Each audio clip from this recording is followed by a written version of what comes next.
Job 29.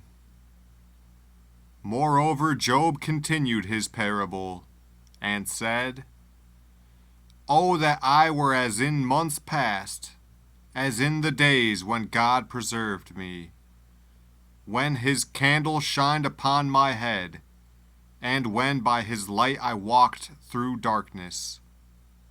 As I was in the days of my youth, when the secret of God was upon my tabernacle, when the Almighty was yet with me, when my children were about me, when I washed my steps with butter, and the rock poured me out rivers of oil.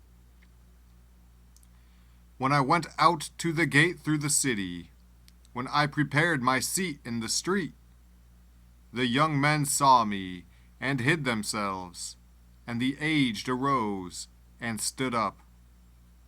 The princes refrained talking, and laid their hand on their mouth. The nobles held their peace, and their tongue cleaved to the roof of their mouth.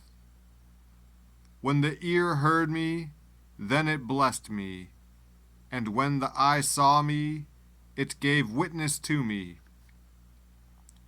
Because I delivered the poor that cried, and the fatherless, and him that had none to help him.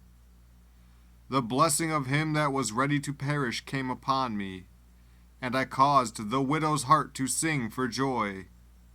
I put on righteousness, and it clothed me. My judgment was as a robe and a diadem. I was eyes to the blind, and feet was I to the lame. I was a father to the poor, and the cause which I knew not I searched out. And I brake the jaws of the wicked, and plucked the spoil out of his teeth. Then I said, I shall die in my nest, and I shall multiply my days as the sand. My root was spread out by the waters, and the dew lay all night upon my branch. My glory was fresh in me, and my bow was renewed in my hand. Unto me men gave ear, and waited, and kept silence at my counsel. After my words they spake not again, and my speech dropped upon them. And they waited for me as for the rain, and they opened their mouth wide as for the latter rain.